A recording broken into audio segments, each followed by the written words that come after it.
living is easy. One of my favorite things about summertime is the barbecue.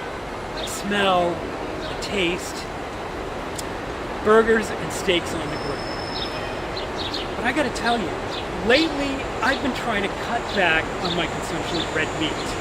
When I was growing up, it wasn't uncommon to have it 3 times a day. Sausage in the morning, a bologna sandwich for lunch, and roast beef for dinner. But I'm trying to cut back. And today I'm going to urge you to do the same.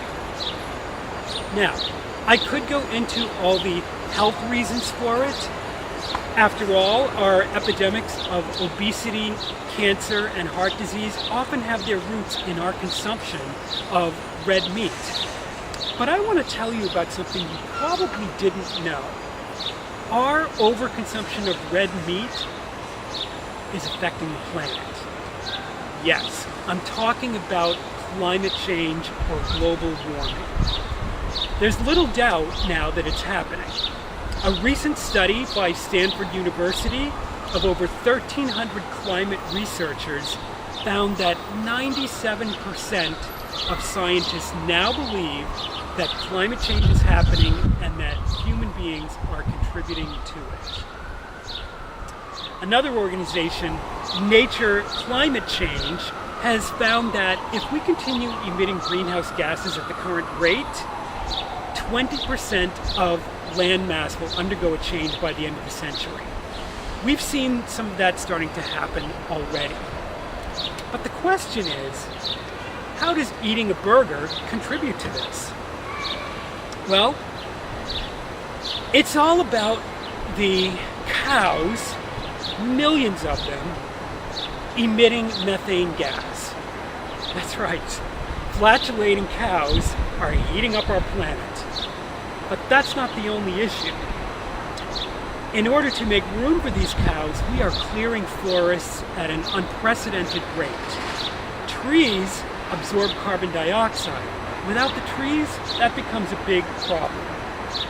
Let me give you some statistics. Do you know that it takes 100 times more water to produce 1 pound of beef than it does to produce 1 pound of wheat? Or that to produce a half-pound burger, it takes the energy equivalent of driving a 3,000-pound vehicle 10 miles. Also, grazing animals take up 60% of our agricultural land, but they only return back 5% of the protein and 2% of the calories that we consume. This is all completely inefficient. When you add to that the cost of transporting the livestock and the beef, you can see that the cost continues to skyrocket. The World Bank estimates that 51% of our greenhouse emissions are directly tied to our consumption of red meat.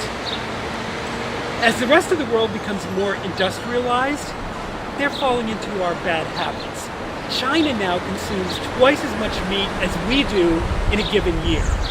However, on a per capita basis, we are still the biggest meat eaters.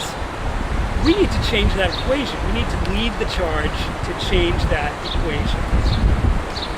Americans consume over 200 pounds of meat per year per person. That's over a half pound a day. Now that might have been fine when we were hunters and gatherers and burning off all those calories, but nowadays, most of us are sitting behind a desk. We don't need that many calories.